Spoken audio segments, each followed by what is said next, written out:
Okay, welcome to the EEC 141 lab number 3, okay, power in DC circuits.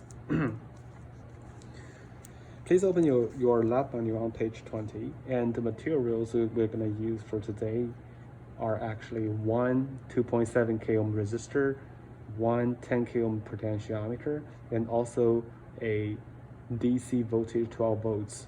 And also, besides the three things, we also need one LED, okay, one LED.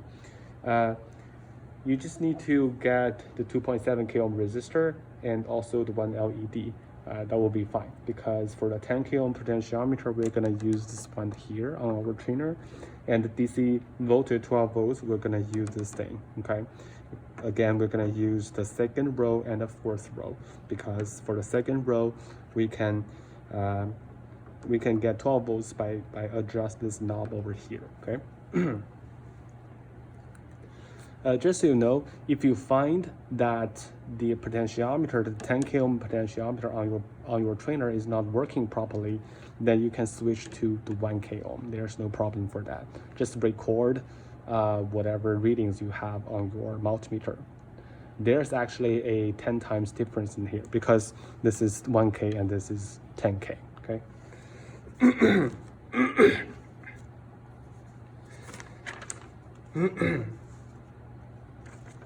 Okay, as usual, we can start from the procedure number 1 on page 21, okay?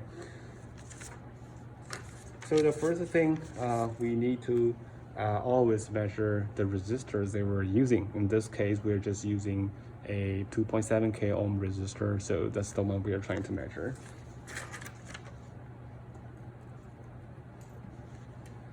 So this is 2.7.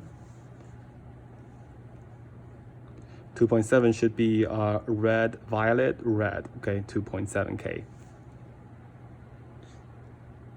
So we put that resistor on our board.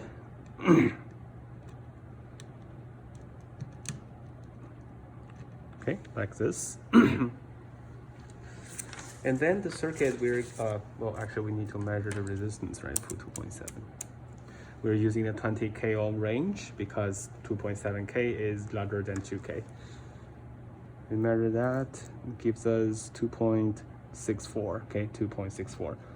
Again, make sure that you have k ohm, follow your whatever quantities you have on your screen, okay, on your screen.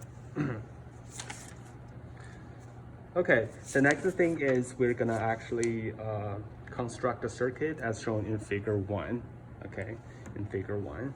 So in the figure 1, I just want you guys to know, it's on page 21. On figure 1, actually the potentiometer should be your R2. It's not, I don't think they put R2 there on the figure 1, but your R1 is gonna be 2.7K, and your power has to be 12 volts, and the potentiometer should be your R2, okay? So that's your figure 1.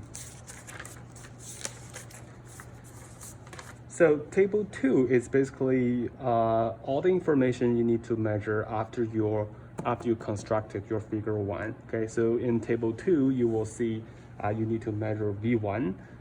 If you recall what we talked about during the lecture, V1 is usually indicating the voltage drop across R1. Okay, and V2 usually is used to represent the voltage across R2. So they share the same subscript, okay? So if I have Vs, the S here means source, okay, the power source. So whenever you see Vs, it means the source voltage. And if you see Is, it means the current through the power source, okay? Let's see. V1 is the voltage across R1. I1 is the current through R1, etc. Okay, so in the future I'm not going to repeat this any longer, but this is something that you should know. Okay, so if you take a look at the table 2 on page 23, all you need to do is to take measurements of your V1 and V2, and then calculate the P2, which is the power dissipation on R2. in the last column, and then you'll be able to finish our table 2. Okay.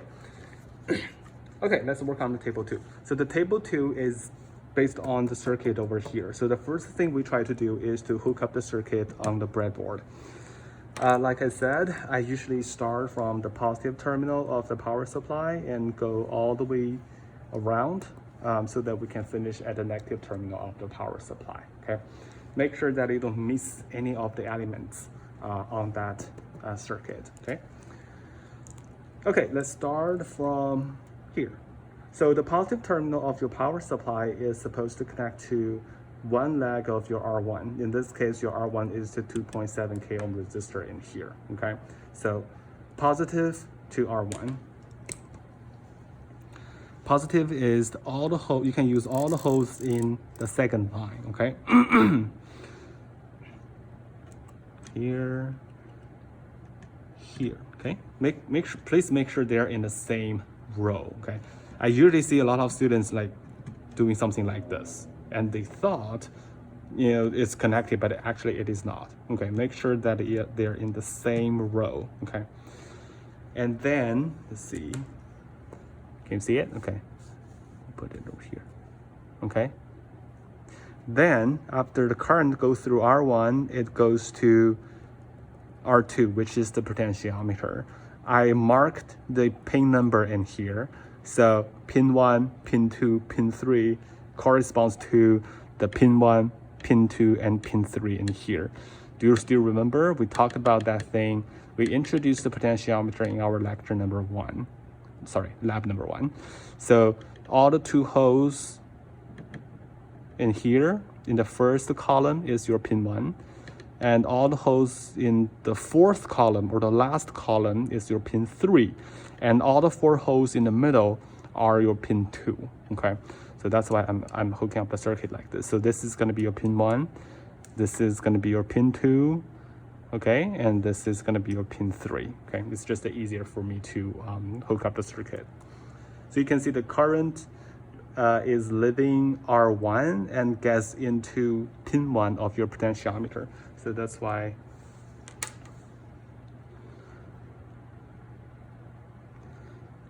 this wire is a little bit short, but I'll use another one. So R1, from R1 to pin 1, okay, pin 1 of your potentiometer. Okay, I'll remove this pin 1, and then it goes through the potentiometer, and the current is gonna leave pin 3 and go all the way back to the negative terminal of the power supply. I need another one.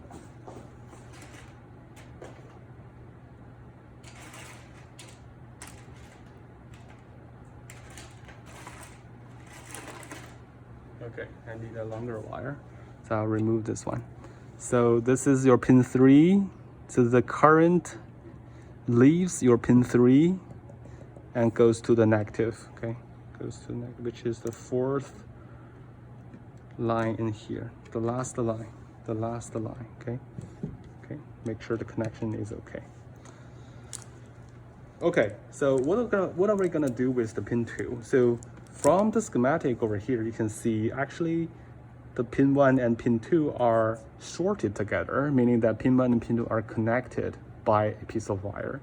The arrow here indicating it's a variable part, meaning that the position of the, do you remember during the lecture we say the position of the shaft is actually is changeable, right? So if you change position, then you will get different resistance from the potentiometer. Okay, so let's hook up the 1 and 2 together.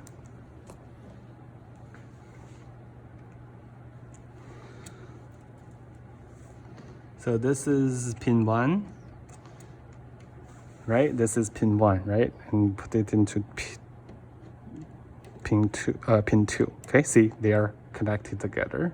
So then we basically finish the circuit in figure 1. Okay. Okay, the next thing is, if you take a look at the table 2, you will see we have variable resistance settings on R2. So the R2 is potentiometer, meaning that we need to make sure when we do the first measurement, the potentiometer is 0.5 k ohm, 0.5 k ohm. 0.5 k ohm is just 500 ohms, right? So in order to take measurements of our V1 and V2, we have to make sure that this thing is giving us 0.5 k or 500 ohm. Okay, so in order to do that, we first of all need to measure the resistance across pin 1 and pin 3 and make sure it is 500 ohms. Okay.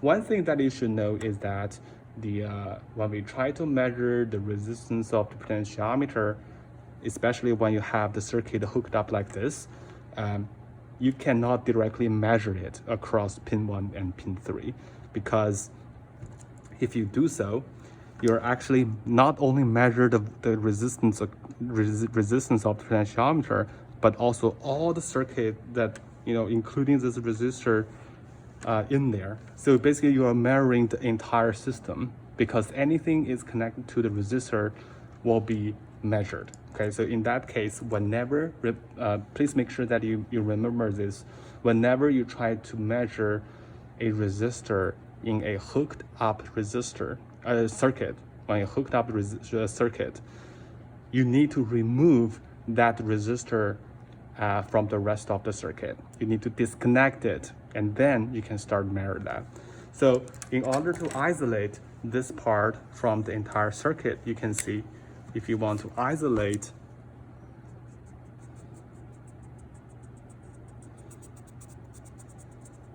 you need to isolate anything in this square, okay, and then meaning that you need to disconnect from here and disconnect from here. And then if you measure, for example, this is your red lead and this is your black lead, okay, then you measure across here, then what you can measure, because this wire is gone, so you are measuring from here to here. Okay, that's basically the entire potentiometer.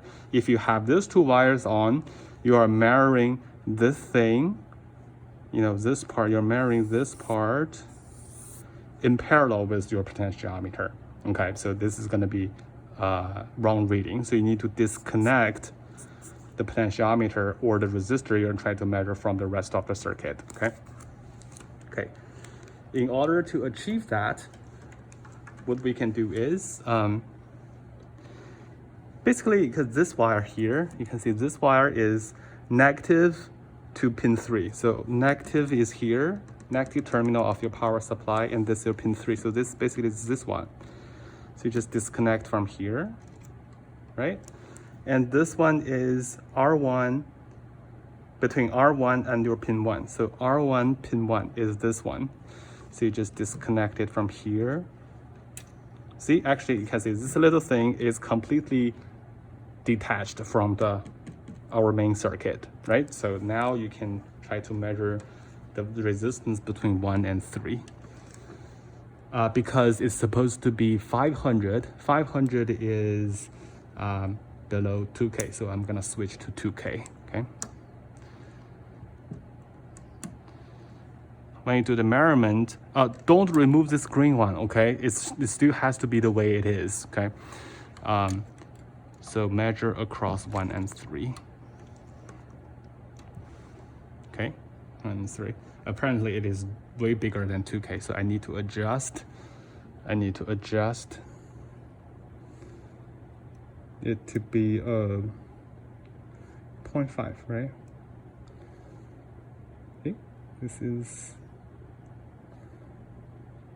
0.4.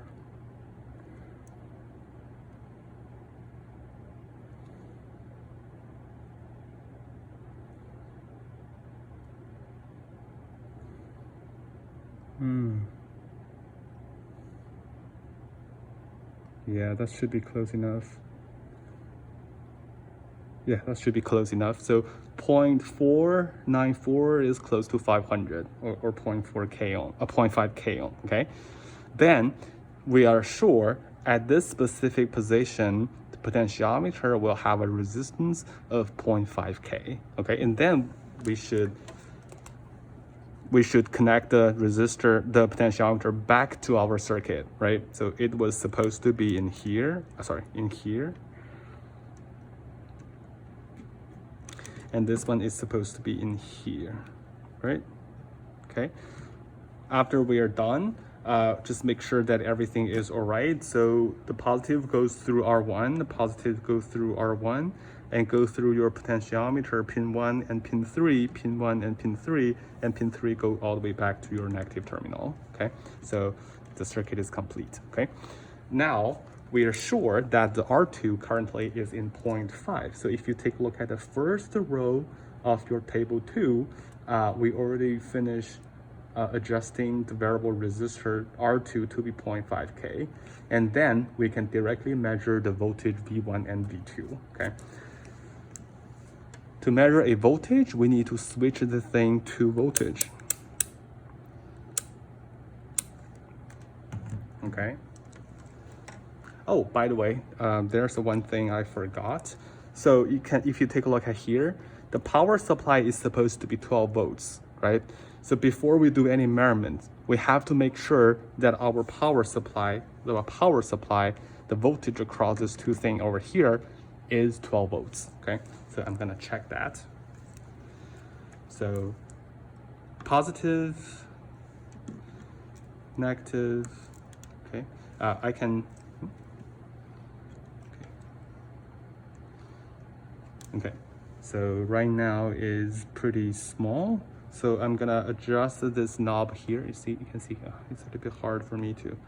So that's why I usually put this thing in here, okay? So that I don't need to hold these two leads in here, okay? So I'm gonna adjust the voltage to be 12 volts. Remember in lab number 2, we say the voltage across here and here, they are equivalent, right? So 12.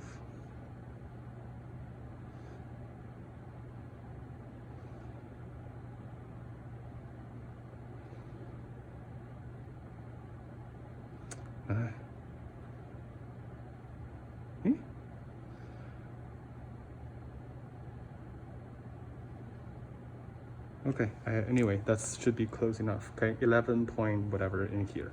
So we make sure, every time before the measurement, we need to make sure that the power is 12 volts, okay? 12 volts. And then we're gonna measure our V1. V1 is the voltage drop across R1. Your R1 is the 2.7K, so we measure the voltage across here. Here and here. You can see the readings is 4. So always make sure that your connection is stable. Okay, let's see.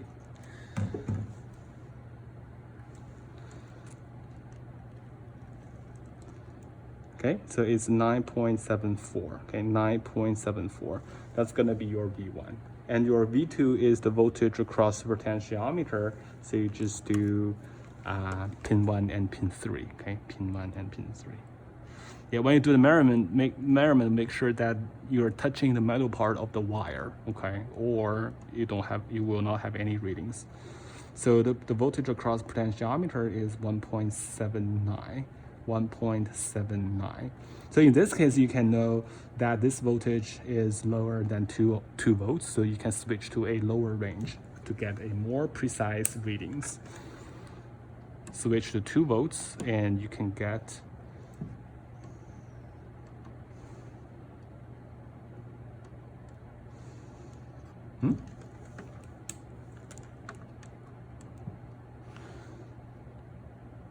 that's weird.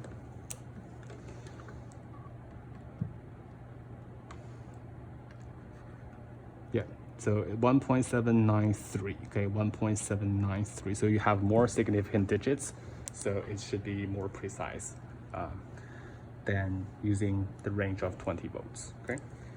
And then you have V1, you have V2, and for the P2, you just use your measured V2 divided by your measured R2, and your measured R2 is basically just 0.5K. But don't use 0.5K directly, okay? Use whatever number shown on your screen previously. So when you do the calculation of your P2, make sure that you use V2 and R2 all in measured value, not in labeled value, okay? And then basically you disconnect the thing from the circuit, measure the resistance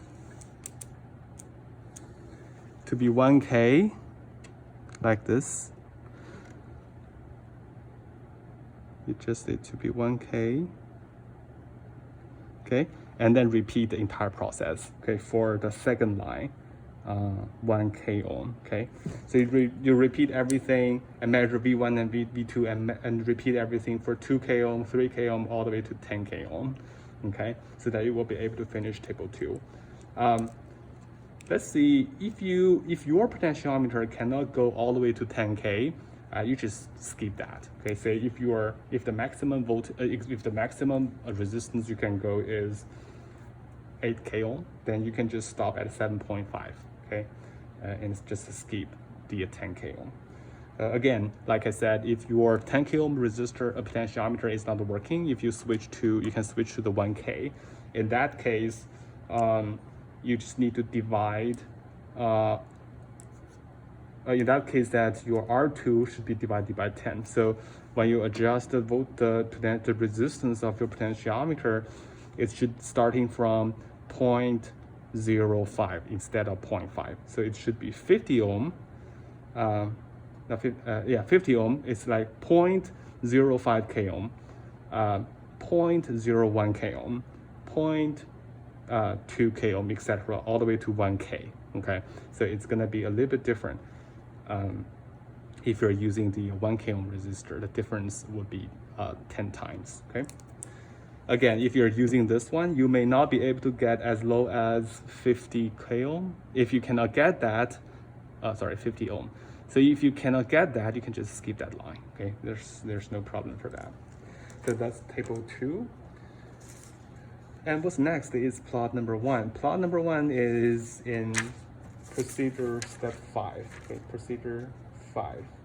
So P2, you need to draw a graph, which is, graph the relationship of power P2 as a function of resistance R2 in plot 1. So it means that, so P2 in function of R2 should be something like this, okay? Means that your P2 is the y-axis.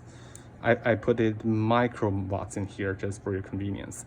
And the x-axis is gonna be R2 in K ohm. Okay, so then you should be, when you try to, plot, the data here, then always try to use a smooth curve to connect all the data points in here. So you should be able to get a curve, something like this, okay? Something like this. That's gonna be your plot number 1.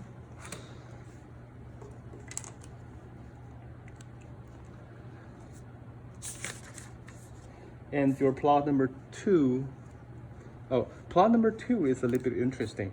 Plot number 2 is actually in further investigation. So for plot number 1, plot number 2, and later on plot number 3, you can finish that at home. But for table 3, you still have to do the measurements here. So today in here, you need to finish table 1, table 2, and table 3, so that you will be able to finish all the plots at home. Okay. So plot number 2. Plot number 2, the interesting part for plot number 2 is that we're supposed to have 2 curves on the same plot. So that's why you can see we have 2 y-axes in here. The first curve is current versus R2. And the second curve is voltage V versus R2. So basically we need 2 curves, okay? So the first curve, let's see, plot number 2 is, let's see, where is it? Plot number 2 is the further investigation on page 22, okay? So you basically need on page, so a series circuit has the same current through the circuit. Find this current for each settings of R2 by applying Ohm's law to R1 by dividing the voltage across R1 by its resistance. So it's like V1 divided by R1 to get the current. And then on plot 2, draw the current as a function of the resistance of R2. So you have your current versus your R2. So the current here is,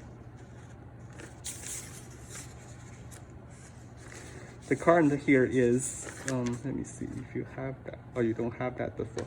So the current over here should be let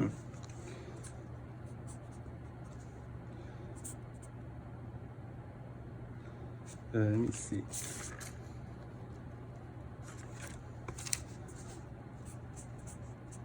Okay, so your current, this I here, should be V1 divided by R1. So your measured R1 is in table 1, and your measured V1 is in table 2. Okay, it's in table 2. V1, R1. Okay, so you do the division, and you should be able to calculate the current over here. That's the current in this series circuit. Okay, and in that case, you will have current and also the R1. So you just plot the, let me see, you just need to plot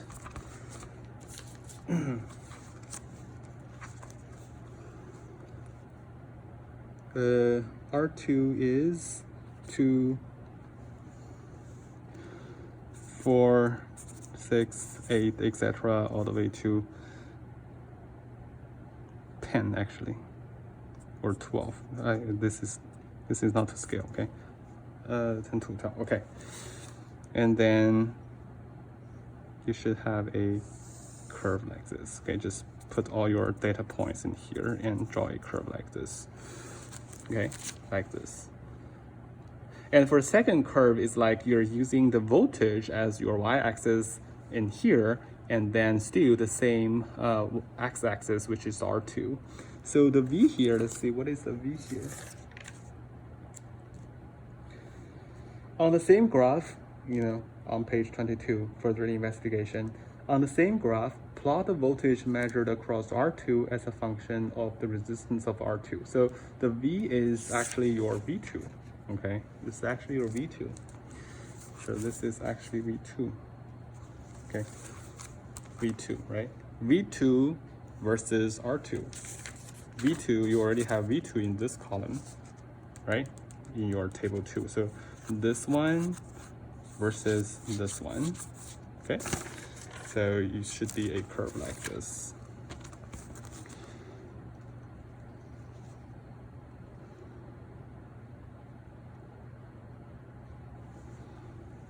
Put it here, okay? And you use a different marker to mark the data point. So you should have a curve like this, okay? So it means that this curve is actually V2, this is R2, and this curve is I2, is the current versus your R2. So that's why you can use two axes, you have two y-axes in here, but have two curves in here as well, okay?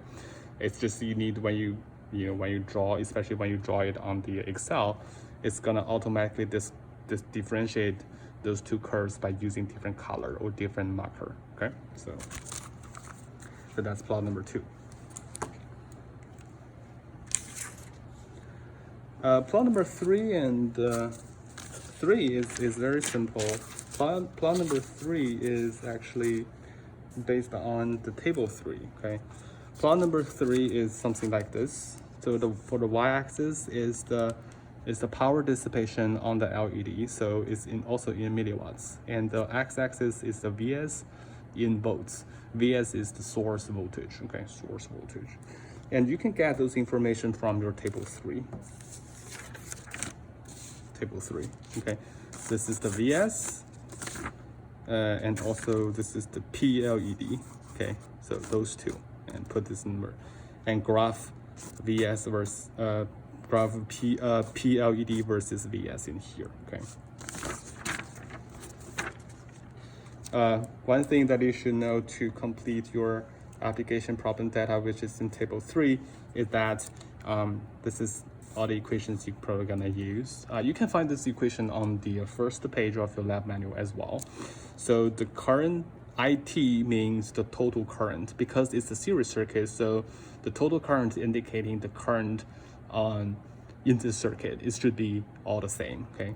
And it equals your V1 divided by R1. V1 is the voltage across your R1, which is the 2.7k ohm resistor, and your R1 is 2.7k ohm resistor. You do the division, then you should get your I total.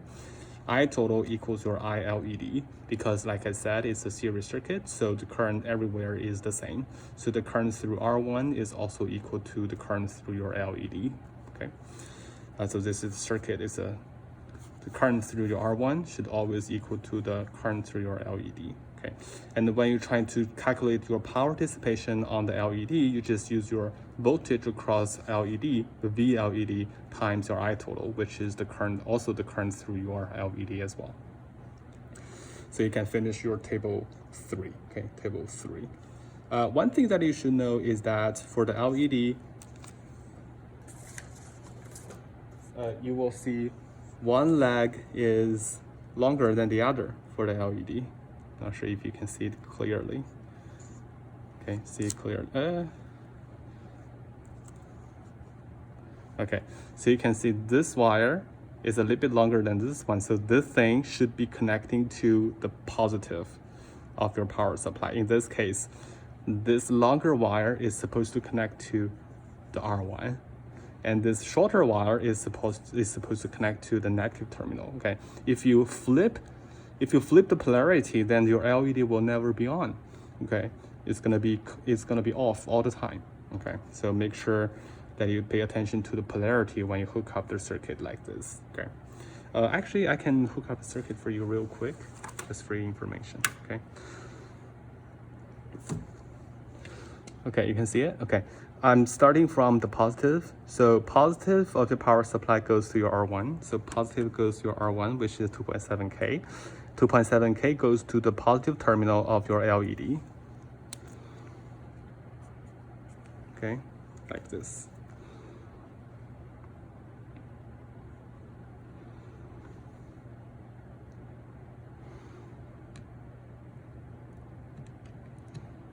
Okay, put it in, and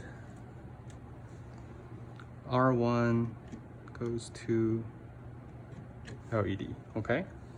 And the LED goes back to your negative terminal of your power supply. So the LED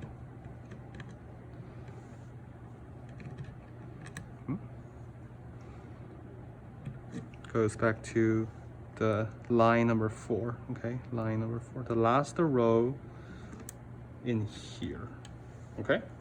So when you turn it on, it's already on, okay? So by adjusting this voltage, this VS, you will actually be able to see it's off and turned on and getting brighter and brighter. Because like I said, this knob is gonna have a control of your power supply, which is the VS in here. If you take a look at your table 3, your VS is a different number, so it has a range. So you're gonna starting from the very small, very low voltage all the way to let's see what's the voltage. You're gonna start from 1 volt and go all the way to 12 volts. Okay, so when you work on your table 3, the first VS is going to be 1 volt, and second VS is 2 volts, and the third VS is 3 volts, all the way to 12 volts. So before every time you measure your before you measure your V1 and VLED, those kind of thing, you always have to make sure that your that your power supply is either 1 volt or 2 volts or 3 volts, etc. Just like what you have done for table 2. Okay, for table 2, we're just making sure the R2 is what we are looking for. But for the table 3, we need to make sure the VS is the voltage we are looking for. Okay. And last but not least, to make sure that you finish the answer, finish answering the questions on page 25, the evaluation and review questions. and include those answers into your lab report. Okay, so that's gonna be it. Thanks a lot.